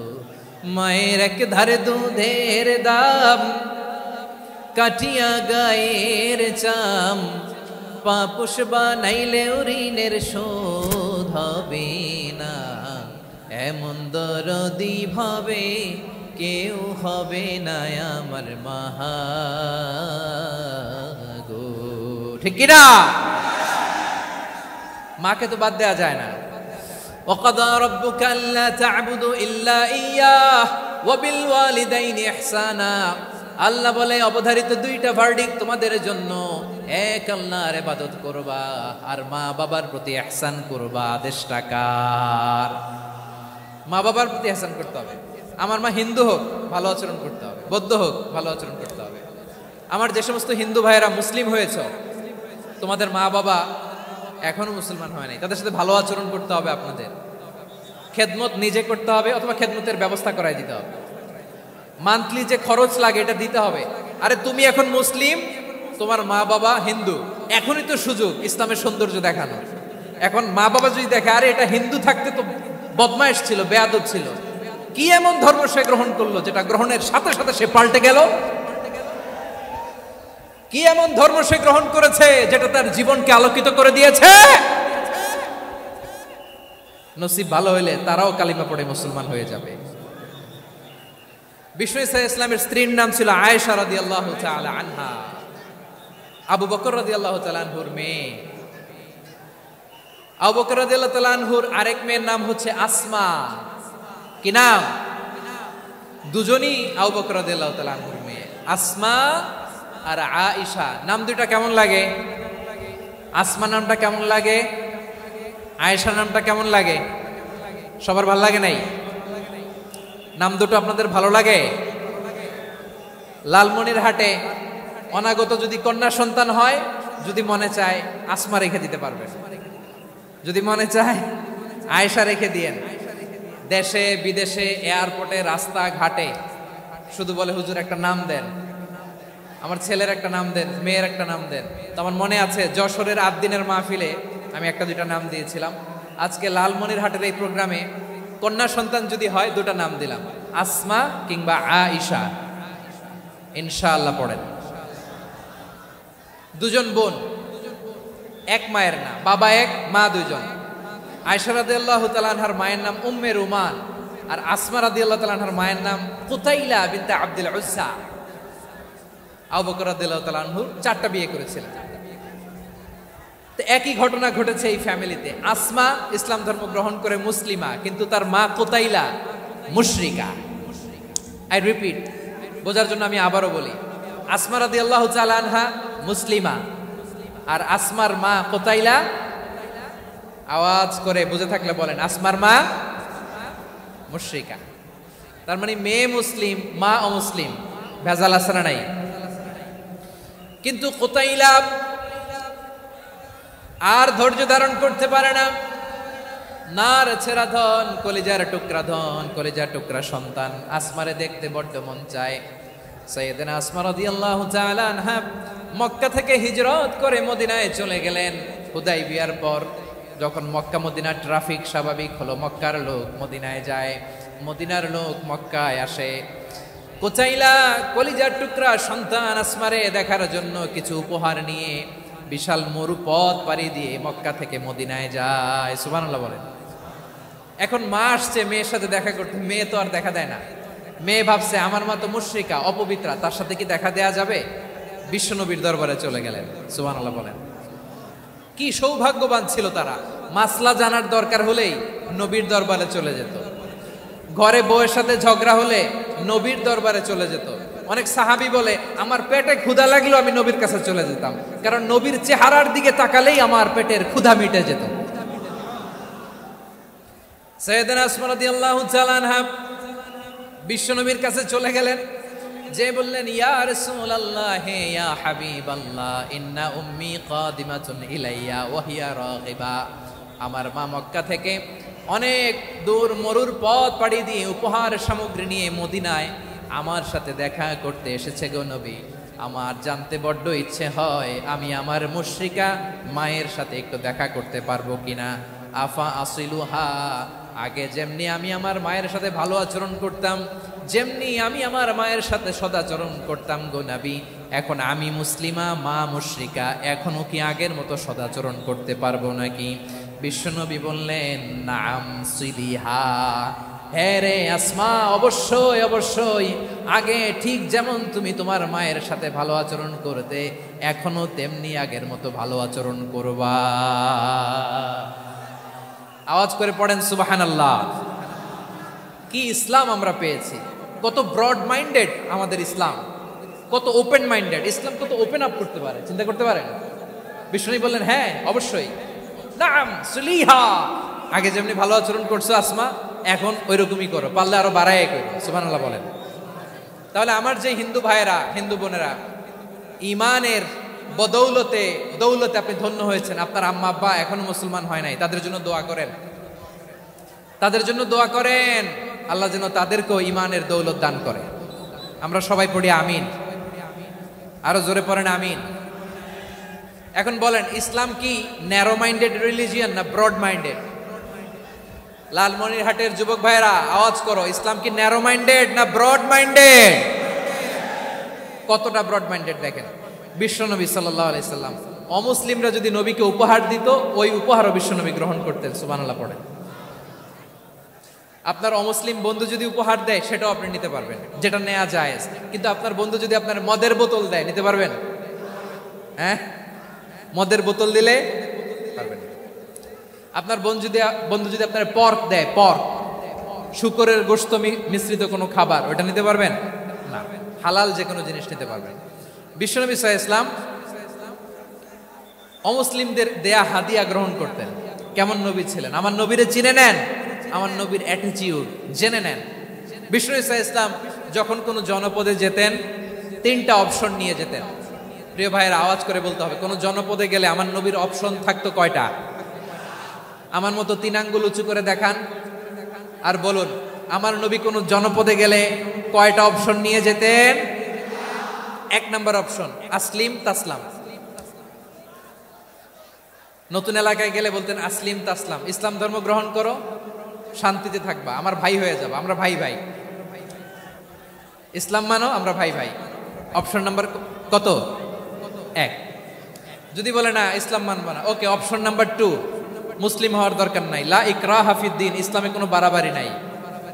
খ্রিস্টান আছো থাকো, বৌদ্ধ আছো থাকো, ইহুদি থাকতে চাও থাকো, কিন্তু আমরা যেহেতু রিজিওনাল সুপার পাওয়ার, আমাদের আন্ডারে থাকো, ট্যাক্স দিয়া থাকো, এটার বলে জিজিয়া। আলেম যারা আছেন বুঝবেন এটার আরবিতে কি বলে, জিজিয়া। You pay us the tax, we will give you the security. তোমরা ট্যাক্স দিবা, আমরা সিকিউরিটি দিব, আমাদের আওতায় থাকবা, কেউ তোমাদেরকে আক্রমণ করতে পারবে না, আমরা নিরাপত্তা দিব। সুবহানাল্লাহ বলেন। এটা অপশন নাম্বার কত? আচ্ছা বুঝে থাকলে বলেন, 1 নাম্বার অপশন কি ছিল? ইসলাম। ইসলাম মানো শান্তিতে থাকবা, ভাই ভাই, আমরা ভাই ভাই। অপশন নাম্বার 2, ট্যাক্স দাও, আমরা নিরাপত্তা দিব, মুসলিম হওয়া লাগবে না। এখন 1 নাম্বারও মানে না, 2 নাম্বারও মানে না, মুসলিম হবো না, ভালো, খ্রিস্টান থাকো, ট্যাক্স দাও, আমরা সিকিউরিটি দিব না, এটাও মানি না। বিষ্ণু বলেন তাহলে তলোয়ার আমাদের আর তোমাদের মাঝে ফয়সালা করবে। মুসলিমও হবো না, ট্যাক্স দিবা, নিরাপত্তা দিব, আমরা সুপার পাওয়ার, আমাদের আন্ডারে থাকবে, এটাও না। তাহলে তোমাদেরকে তো আমরা বিশ্বাস করতে পারি না, কখন না কখন বিশ্বাসঘাতকতা করো, কার সাথে মিলে হাত মিলাও, তলোয়ার আমাদের মাঝে ফয়সালা করবে। তখন তিনি জেহাদের সশস্ত্র সংগ্রামের ঘোষণা দিতেন। সুবহানাল্লাহ পড়েন। দেখেন পশ্চিমারা জেহাদকে এইভাবে চিত্রায়িত করে না, ওরা জেহাদ বলতে বুঝায় তলোয়ার, হাত কাটো, গলা কাটো না। জেহাদ সশস্ত্র সংগ্রাম 3 নম্বরে। অধিকাংশ ক্ষেত্রেই বিশ্বনবীর সুন্দর আচরণ দেখে, আরে আমার নবীর যে নুরানি চেহারা, অনেকে তো কেবল সিরেফ চেহারাটা দেখেই কালিমা পড়ে মুসলমান হয়ে গিয়েছে। যারা মুসলিম হয় নাই তারা তাদের ইসলামেই বলবৎ ছিল, ট্যাক্স দিয়ে ইসলামের আন্ডারে ছিল। যারা এটাও মানে নাই ওইটাও মানে নাই, তাদের বিরুদ্ধে জেহাদ। বিষ্ণু ইসলাম 7ম হিজরিতে যখন খায়বার বিজয়ের পরে ইসলাম রিজিওনাল সুপার পাওয়ার হিসেবে আত্মপ্রকাশ করলো, বিশ্বনবী চিঠি লিখলেন অন্যান্য সুপার পাওয়ারের কাছে, রাষ্ট্রীয় চিঠি লেখে এক রাষ্ট্রপ্রধান আরেক রাষ্ট্রপ্রধানের কাছে, ঠিক কিনা বলেন? জানেন না আপনারা? এই যে 24-এর ছাত্র নাগরিক অভ্যুত্থানে, এই অভ্যুত্থান যখন শুরু হয়, আমি তখন সাউথ আফ্রিকাতে, একটা স্ট্যাটাস দিয়েছিলাম, কোটা নয় গোটা দেশ সংস্কার করা লাগবে। শুধু বাংলাদেশ নয়, সারা বিশ্বের বাংলা ভাষাভাষী লোকেরা এই আন্দোলনের সাথে সমর্থন তারা করেছে, এটাকে সাপোর্ট করেছে, তারা সমর্থন দিয়েছে। আমাদের ইউনাইটেড আরব আমিরাতের বাংলাদেশি ভাইয়েরা তারা সেখানে রাস্তায় নেমে এসেছিল, জানেন?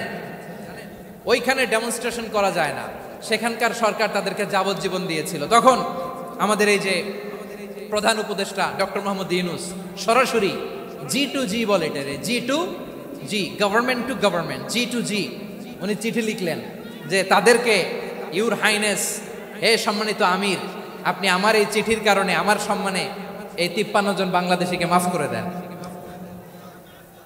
এই চিঠির বদৌলতে বেকসুর খালাস পেয়ে গিয়েছিল আমাদের ভাইরা। জানেন না এই ঘটনা আপনারা?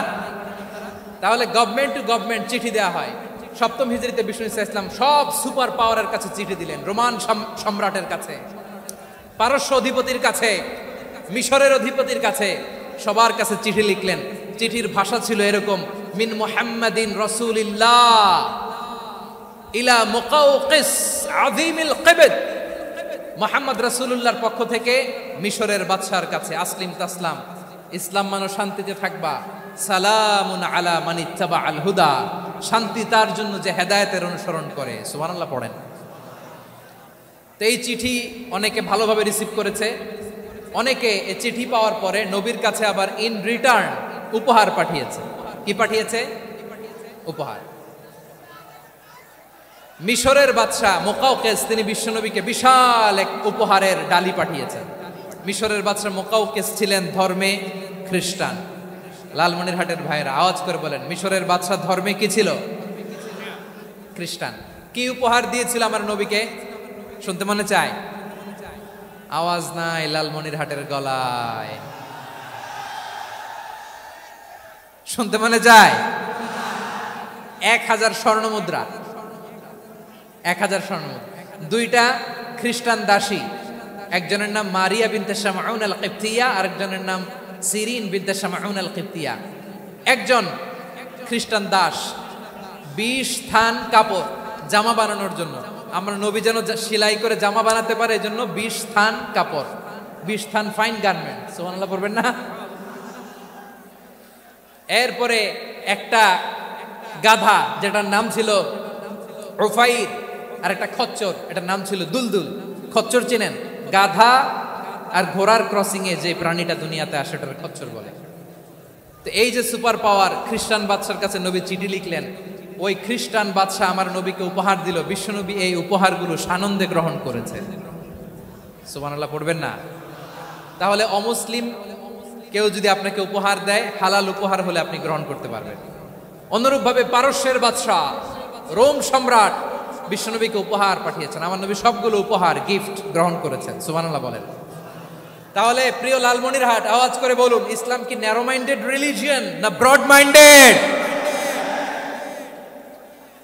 আম্মাজান আয়েশার কাছে মাসালা জানতে চায় মেয়েরা, হে আম্মাজান, অগ্নি উপাসকেরা তাদের ঈদের দিন নওরোজের সময় আমাদেরকে পাখি দেয়, নেওয়া যাবে? উনি বললেন, ওরা জবাই করে দিলে নেওয়া যাবে না, কিন্তু ওরা যদি ফলমূল এরকম খাবার দেয় এগুলো নেওয়া যাবে। তার মানে অমুসলিমদের দেয়া উপহার এটা গ্রহণ করা যায়। সুবহানাল্লাহ বলেন।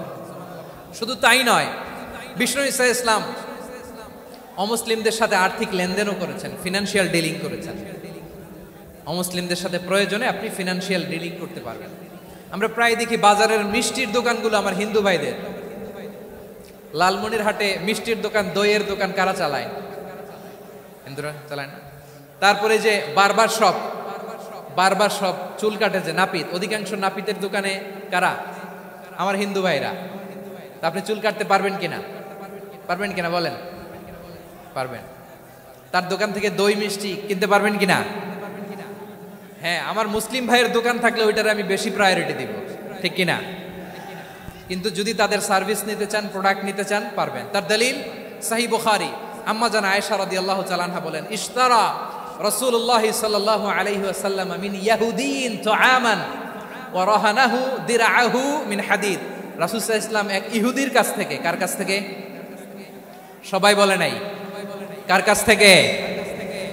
আমার নবী, পেয়ারা নবী এক ইহুদির কাছ থেকে জব কিনেছিল। জব, বার্লি, যেটা দিয়ে রুটি বানায়। ওই জবের দাম দেওয়ার টাকা পয়সা নবীর কাছে ছিল না, ফলে নবী ওনার একটা পোশাককে মর্গেজ রেখেছিলেন, মর্গেজ, বন্ধক, যে এখন এটার দাম দিতে পারবো না, কয়েক কেজি বার্লি নিয়ে যাই আর বন্ধক হিসেবে আমার জামাটা রেখে গেলাম, যেদিন দাম দিব ওই দিন জামাটা ছুটায় নিয়ে যাও। সুবহানাল্লাহ পড়বেন না? বাকিতে নিছিলেন, বাকিতে। দিরআহু মিন হাদিদ, লোহার তৈরি বর্ম, মানে যুদ্ধের পোশাক, লোহা দিয়ে বানানো। বিশ্বনবী বললেন, কয়েক কেজি জব দাও, টাকাটা পরে দিব, এখন টাকা নাই, বন্ধক হিসেবে, মর্গেজ হিসেবে আমার জামা রেখে গেলাম, যখন টাকা দিব জামা ছুটায় নিব। আওয়াজ করে বলতে হবে সুবহানাল্লাহ। এ থেকে বোঝা গেল অমুসলিমদের সাথে ফিনান্সিয়াল ডিলিং করা যায়, অর্থনৈতিক লেনদেন করা যায়, কেনাবেচা করা যায়, প্রোডাক্ট কেনা যায়। এমনকি আমাদের মসজিদে নববীতে বারান্দায় আপনার একটা অটোমেটিক ফ্লাইং আমব্রেলা দেখছেন? সূর্য যখন বাড়ে মসজিদে নববীর বারান্দায় ইয়ার্ডের মধ্যে অটোমেটিক্যালি কিছু আমব্রেলা আছে, শাঁ করে খুলে যায়, আর সূর্যের তাপ লাগে না। আবার সন্ধ্যাবেলায় এই আমব্রেলাগুলো ওরা ক্লোজ করে ফেলে, দেখেন নাই না? দেখছেন? এই মসজিদে নববীকে সর্বোচ্চ উন্নত মানের কনস্ট্রাকশন ইনফ্রাস্ট্রাকচারে ডেভেলপ করার জন্য কর্তৃপক্ষ কিছু অমুসলিম ইঞ্জিনিয়ারের, ডিজাইনারের সহায়তা নিয়েছিল। সুবহানাল্লাহ বলেন। কোন দলিলের ভিত্তিতে? এই দলিলের ভিত্তিতে যে বিষ্ণু ঈসা ইসলাম অমুসলিমদের সাথেও লেনদেন করেছেন। আওয়াজ করে বলতে হবে আল্লাহু আকবার। শুধু তাই নয়, ইন কেস অফ ইমার্জেন্সি, প্রয়োজনে ইসলামের খাতিরে, ইসলামকে সামনের দিকে এগিয়ে নিয়ে যাওয়ার জন্য অমুসলিমদের সাপোর্ট নেওয়া জায়েজ আছে। সুবহানাল্লাহ বলেন। অমুসলিমদের সাপোর্ট নেয়া, তাদের থেকে অর্থ নেয়া, পলিটিক্যাল সাপোর্ট, পলিটিক্যাল অ্যাসাইলাম নেওয়া জায়েজ আছে।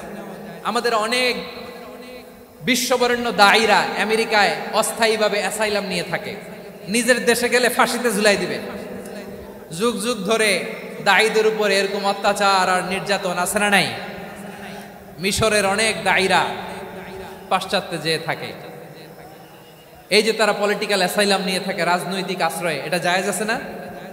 এটা যে জায়েজ আছে তার প্রমাণ স্বয়ং বিশ্বনবী সাল্লাল্লাহু আলাইহি ওয়াসাল্লাম পলিটিক্যাল সাপোর্ট নিয়েছিলেন অমুসলিমদের কাছ থেকে। সুবহানাল্লাহ বলেন। খুব মজাদার একটা ঘটনা, শুনবেন? আপনাদের আগ্রহ দেখে তো মনে হয় না শোনার ইচ্ছা আছে। আছে আছে। গলায় জোর আছে?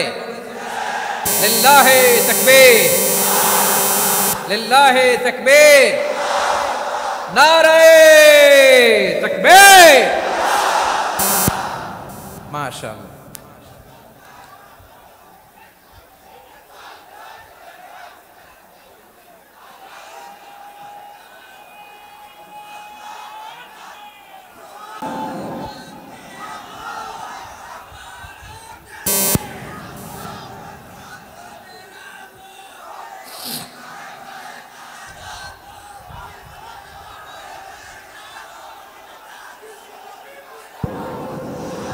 মাশাআল্লাহ, মাশাআল্লাহ। থামুন, থামুন আমার ভাইরা। বিশ্বনবীর বয়স তখন প্রায় 51 বছর। কত বছর? বিশ্বনবীর সবচেয়ে কাছের মানুষ খাদিজা রাদিয়াল্লাহু তাআলা আনহা ইন্তেকাল করেছেন। বিশ্বনবী বড্ড কষ্ট পেলেন, হৃদয়টা ভেঙে খান খান। যিনি ঘরের ভেতরে বিশ্বনবীকে সান্ত্বনা দিতেন, ভালোবাসা দিতেন, বাইরে গেলে কুরাইশরা বকাঝকা করে, অত্যাচার করে, কিন্তু আম্মাজান খাদিজা রাদিয়াল্লাহু তাআলা আনহা ঘরটারে এমন শান্তির নীড় বানায় রেখেছেন, এই ঘরের ভিতরে ঢুকলে বিশ্বনবীর কলিজাটা ঠান্ডা হয়ে যেত। এজন্য রব্বুল আলামিন বলেন, খাদিজা, ও আমার বান্দি খাদিজা, জান্নাতে এমন স্পেশাল একটা ঘর আমি তোমার জন্য রেডি করে রেখেছি। ওই ঘরের মধ্যে কোনো আওয়াজ নাই, ওই ঘরের মধ্যে কোনো নয়েজ নাই, ওই ঘরে কোনো বিশৃঙ্খলা নাই। কারণ মক্কার জমিনে আমার নবী কুরাইশদের বিশৃঙ্খলা, নয়েজ আর ঝামেলাগুলোকে উপেক্ষা করে যখন তোমার ঘরের ভিতরে ঢুকতো, ঘরটারে তুমি শান্তির নীড়, ঠান্ডা, নীরব, নিস্তব্ধ, নিঝুম আর শান্তির নীড় বানিয়ে রেখেছো। এজন্য জান্নাতে স্পেশাল একটা শান্তির নীড় আমি তোমারে উপহার দেব। ওই প্রিয়তমা স্ত্রী খাদিজা ইন্তেকাল করলেন, বিশ্বনবীর হৃদয় ভেঙে খান খান। আবার ওনার চাচা আবু তালেব ইন্তেকাল করলেন, যিনি পলিটিক্যাল শেল্টার দিতেন নবীকে। কে দিতেন? আবু তালেবের ভয়ে, বিশ্বনবীর এই চাচার ভয়ে কোনো মুশরিক নবীর গায়ে হাত দেওয়ার সাহস পায় নাই। এখন স্ত্রীও নাই, চাচাও নাই, নবীকে আশ্রয় দেওয়ার কেউ নাই। নবীর চারদিকে অন্ধকার। নবী এখন কই যাবেন? আমার পেয়ারা নবী নতুন স্টেশন খুঁজতেছেন, নতুন দাওয়াতি প্ল্যাটফর্ম খুঁজতেছেন। তিনি যায়েদ বিন হারেসা রাদিয়াল্লাহু তাআলা আনহুকে নিয়ে মক্কার পাশের একটা নেইবরিং সিটি তায়েফে চলে গেলেন। কোথায় চলে গেলেন? লালমনিরহাটের ভাইয়ের আওয়াজ করে বলেন, কোথায় গেলেন? তায়েফে চলে গেলেন দিনের দাওয়াত দেওয়ার জন্য। কি দেওয়ার জন্য? নাকি জমি কিনতে গেছিলেন? জমি কিনতে, দুনিয়ার যশ খ্যাতির জন্য, নিজের কোনো লাভের জন্য? তায়েফবাসীদেরকে জাহান্নামের আগুন থেকে বাঁচানোর জন্য। আওয়াজ করে বলতে হবে, ঠিক কিনা? বিশ্বনবী বিশাল মরুপথ, পাহাড়ি পথ পাড়ি দিয়ে তায়েফের মরুজমিনে গেলেন কোরআনের দাওয়াত নিয়ে, ইমানের দাওয়াত নিয়ে। কিন্তু তায়েফের লোকেরা বিশ্বনবীর দাওয়াতকে শুধু প্রত্যাখ্যান করেই থামে নাই, তারা বিশ্বনবীর সাথে অত্যন্ত খারাপ আচরণ করেছে। বিশ্বনবীকে শারীরিকভাবে হেনস্থা করেছে, আমার নবীকে শারীরিকভাবে অত্যাচার করেছে, আমার পেয়ারা নবীর গায়ে পাথর মেরেছে, বিশ্বনবীর গা বেয়ে ঝরঝর করে রক্ত ঝরেছে, নবী জামিনের মধ্যে লুটিয়ে পড়েছেন, আবার মেরেছে, আবার নবী হাঁটতে শুরু করলেন, পেছন থেকে আবার মেরেছে, আবার নবী রক্তাক্ত হয়ে জামিনের মধ্যে লুটিয়ে পড়লেন, আবার মেরেছে। বিশ্বনবীর মতো এত সুশ্রী মানব, বিশ্বনবীর মতো এত শুভ্র মানব, বিশ্বনবীর মতো এমন চমৎকার দেহাবয়ব দিয়ে রব্বুল আলামিন কাউকে বানান নাই। এরকম চমৎকার মানুষটাকে তারা তায়েফের ওই জমিনে রক্তাক্ত করেছে। বিশ্বনবী দুনিয়ার কোনো স্বার্থের জন্য সেখানে যান নাই, নিজের কোনো লাভের জন্য, প্রাপ্তির জন্য যান নাই, তায়েফবাসীদের জাহান্নামের আগুন থেকে বাঁচাতে গিয়েছেন। ঠিক কিনা বলেন? খেয়ে না খেয়ে দিনী প্রচারের কাজে নিজেকে দিয়েছ বিলিয়ে, তায়েফের কাফিরেরা চিনল না সে আলো, দুষ্ট ছেলেদের পিছু দিল লেলিয়ে, পাথরের আঘাতে ক্ষত বিক্ষত হয়ে সারা শরীর থেকে রক্ত ঝরে। হে রাসূল তোমাকে ভুলি আমি কেমন করে, হে রাসূল তোমাকে ভুলি আমি কেমন করে। পারেন না আপনারা? ধরুন আমার সাথে। হাজার ব্যথা বেদনার পরে ফিরে আসনি তুমি আপন ঘরে, দিনের আলো তুমি ছড়িয়ে দিতে, চলে গেলে মদিনায় মক্কা ছেড়ে। হে রাসূল তোমাকে ভুলি আমি কেমন করে, হে রাসূল তোমাকে ভুলি আমি কেমন করে। ঠিক কিনা বলে? প্রিয় ভাইরা, তায়েফের ছেলেরা নবীকে রক্তাক্ত করলো। আমার নবী কই যাবে? কই যাবে? মক্কায় জায়গা নাই, তায়েফে জায়গা নাই। তায়েফ থেকে ভারাক্রান্ত মন নিয়ে আমার নবী মক্কায় ফিরে আসলেন। বিশ্ব নবী মক্কায় ঢুকতে পারেন না। মক্কার মরুভূমির দিকে তাকিয়ে, উপত্যকার দিকে তাকিয়ে বিশ্বনবী ধা ধা করে কাঁদেন, ঝরঝর করে। নবীর চেহারা মোবারক থেকে চোখের পানিগুলো বেয়ে বেয়ে পড়ে। আমার জন্মস্থান, আমার শৈশব, কৈশোর, যৌবন কেটেছে এই মক্কায়, আমার এলাকায় আমি ঢুকতে পারি না। বিশ্বনবী মক্কার অনতি দূরে দাঁড়িয়ে জায়েদকে পাঠালেন, জায়েদ যাও দেখো কেউ আমাকে সাপোর্ট করার মতো আছে কিনা, যাও অমুকের কাছে যাও। জায়েদ গেলেন, তারাও প্রত্যাখ্যান করে ফিরিয়ে দেয়। বিশ্বনবী বললেন যাও অমুক লোকের কাছে যাও, তিনিও প্রত্যাখ্যান করে ফিরিয়ে দিলেন। কেউ বিশ্বনবীকে আশ্রয় দিতে রাজি হয় না। নিজ জন্মভূমিতে বিতাড়িত বিশ্বনবী, সর্বশেষ বিশ্বনবী বললেন যাও মুতঈম ইবনে আদির ঘরে যাও। মুতঈম ইবনে আদি মুশরিক, তার কাছে যাও। গেলেন, মুতঈম ইবনে আদি রাজি হয়ে গেল। সুবহানাল্লাহ বলেন। দেখেন, অনেক বিপদের সময়ও আমি নিজে সাক্ষী, সামাজিকভাবে রাজনৈতিকভাবে কত ঝঞ্ঝা, কত ষড়যন্ত্র, কত কনস্পাইরেসি পাড়ি দিয়ে আমাদেরকে সামনে এগিয়ে যেতে হয়। এই শত্রুদের ভেতরেও একজনকে দাঁড় করিয়ে দেয় যে আল্লাহর কোরআনের জন্য রেডি হয়ে যায়। পড়েন সুবহানাল্লাহ। মুতঈম ইবনে আদি, আল্লাহ তার মনকে নরম করে দিলেন। মুতঈম বলে মুহাম্মদ আমি তোমাকে আশ্রয় দিব। তার দুই ছেলেকে পাঠালেন, যাও খোলা তলোয়ার নিয়ে, স্কর্ট দিয়ে, গার্ড অফ অনার দিয়ে মোহাম্মদকে মক্কায় ঢুকাও আর বলো আমি আমান দেব। আমান কি দিব? আমান মানে সিকিউরিটি, নিরাপত্তা। সিকিউরিটি ছাড়া, আমান দেওয়া ছাড়া কেউ থাকতে পারতো না মক্কায়। দুই ছেলে বিষ্ণু ইসা ইসলামকে নিয়ে আসলো। নবী কাবার চারদিকে তাওয়াফ করলেন, নামাজ পড়লেন। আবু জাহেল, উতবা, শাইবা, ওয়ালিদ ইবনে মুগীরা সবাই দেখে, কেউ কিছু করতে পারে না। কারণ মুতঈম ইবনে আদি ঘোষণা দিয়েছেন আমি মুহাম্মদকে আমান দিয়েছি, মুহাম্মদের গায়ে যেন কেউ স্পর্শ না করে। আওয়াজ করে পড়েন সুবহানাল্লাহ। নবীর এই বিপদকালে মুহূর্তে মুতঈমের হৃদয়টারে নরম করে দিল কে? আচ্ছা লালমনিরহাটের ভাইয়েরা বলেন, এই মুতঈম কি মুসলিম ছিল না মুশরিক? সবাই বলতে হবে মুসলিম না মুশরিক? তাহলে মুশরিকের কাছ থেকে নবী পলিটিক্যাল অ্যাসাইলাম, আধুনিক রাষ্ট্রবিজ্ঞানের ভাষায় পলিটিক্যাল অ্যাসাইলাম, যেটাকে বলে রাজনৈতিক আশ্রয়, উনার আমান বা নিরাপত্তার এই ঘোষণায় তিনি মক্কায় ঢুকলেন। যতদিন নিরাপত্তা ছিল ছিলেন। মুতঈম যখন মারা গেল, বিষ্ণু ইসলাম হিজরত করে মদিনায় চলে গেলেন। সুবহানাল্লাহ। কিন্তু মুতঈম যে বিশ্বনবীর উপকার করছে এটা বিশ্বনবী ভুলে নাই। আমাদের অনেকে আছে উপকার করার পরে আর খেয়াল থাকে না, খাওয়ার পরে গলা দিয়ে নামলে আর খেয়াল থাকে না। এরকম আছে না নাই? আমার নবী ভুলে নাই। বদরের প্রান্তরে 70 জন কাফেরকে যখন বন্দী করে বিশ্বনবীর সামনে হাঁটু গেড়ে দাঁড় করানো হলো, বসানো হলো, 70 জন কাফের। কয়জন? বিশ্বনবী তাদের দিকে তাকিয়ে বললেন, সহিহ বুখারীর বর্ণনা, লাউ কানাল মুতঈম ইবনে আদি হাইয়ান সুম্মা কাল্লামানি হাউলাই নাতনা লা তারাকতুহুম লাহু। বদরের প্রান্তরে 70 জন বন্দী কাফিরের দিকে তাকিয়ে আমার নবী বললেন, আজকে মুতঈম ইবনে আদি যদি বেঁচে থাকতো আর তোমাদের 70 জনের ব্যাপারে যদি মুতঈম এক বাক্যে একটা সুপারিশ করতো, তার সম্মানে আজকে তোদের সবাইকে আমি মাফ করে দিতাম। সুবহানাল্লাহ নাই? ওই যে চিল্লাচিল্লি যে কথা বুঝে নাই, কোন জিনিস মিস করছে ওরা নিজেরাও বুঝে নাই। বিশ্বনবী মুতঈমের এই সাহায্যের কথা বলে নাই।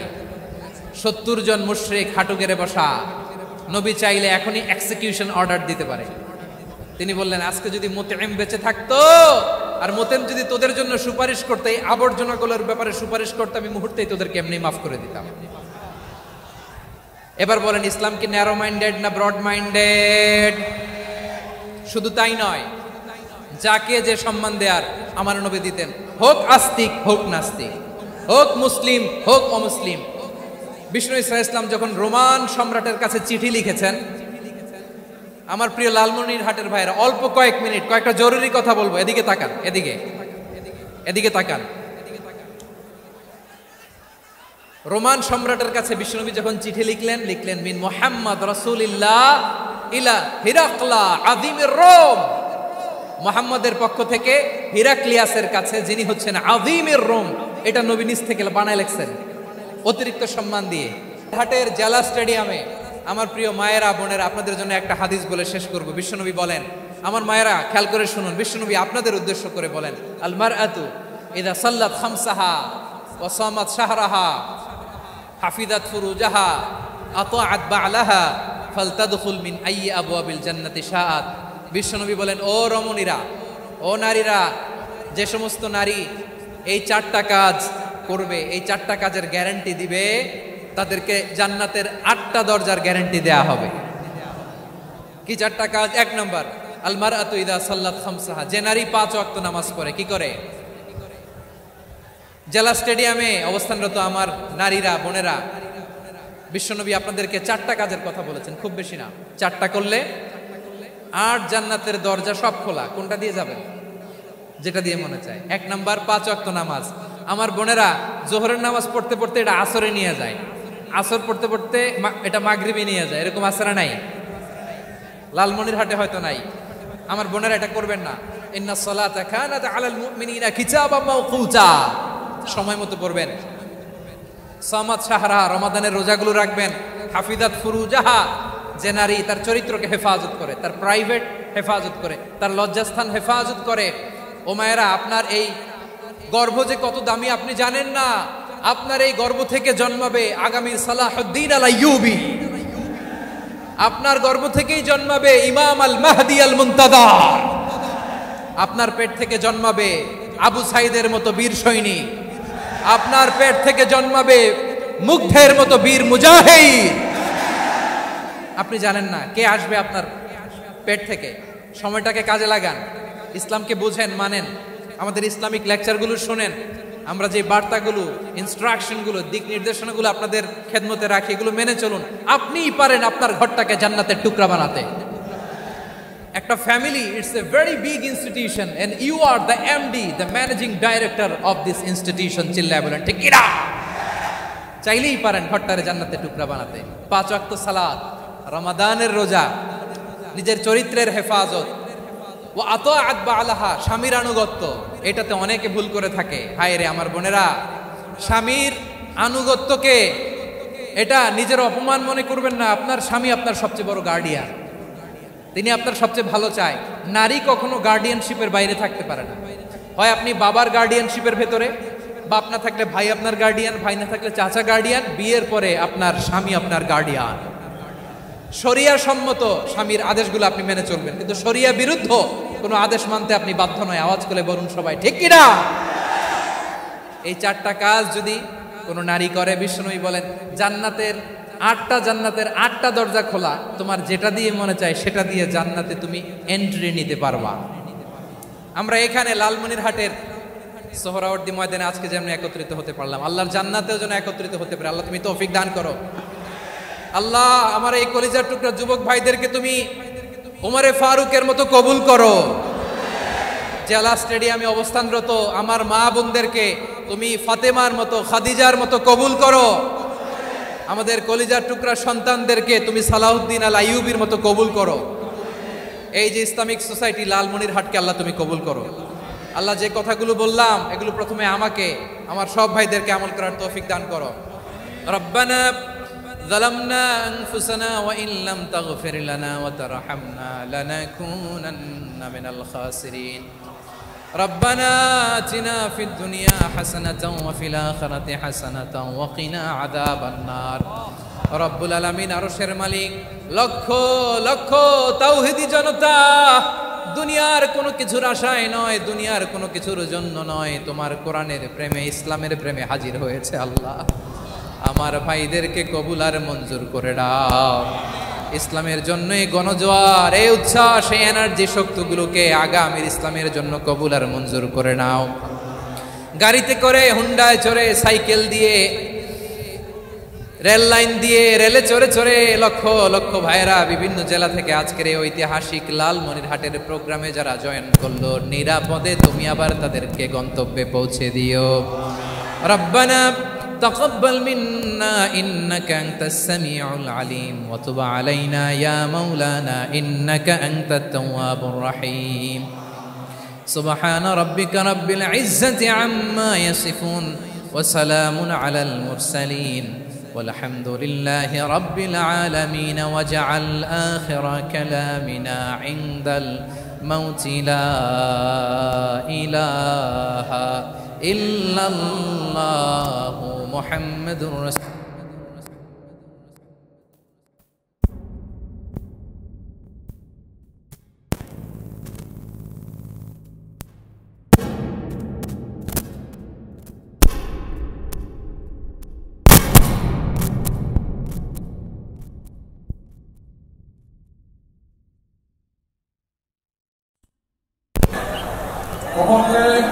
মুসলিম ভাই এবং ভাইরা